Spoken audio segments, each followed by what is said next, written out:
ఎందుకు లేదు భయం? Very good. మనకి దేవుడు ఉన్నాడు, అందుకని మనం భయపడాం కదా. ఏం కాదు, భయపడతారా లేదా? భయపడతారా లేదా? ఇప్పుడు ఊర్లో ఒక ఆంటీ అంకుల్ అది చిన్న బాగుండదు, పేరేంటి విక్కీ అన్నమాట. పేరేంటి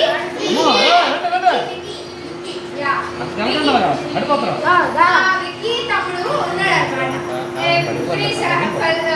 పర్వేస్కి వాళ్ళ నాన్నమ్మ అమ్మమ్మ వాళ్ళ దగ్గరికి వెళ్ళిపోతారు. వెళ్ళిపోయి చాలా ఎంజాయ్ చేస్తారు అనమాట. కథలు చెప్తారు, అటు తిరుగుతాడు, ఇటు తిరుగుతాడు. ఎవరికైనా మీ అందరికి ఇష్టమే కదా అమ్మమ్మ నాన్న దగ్గరికి వెళ్ళాలంటే. హాలిడేస్ అంటే అదే మరి, ఇంకా అంతే కదా. సో అయితే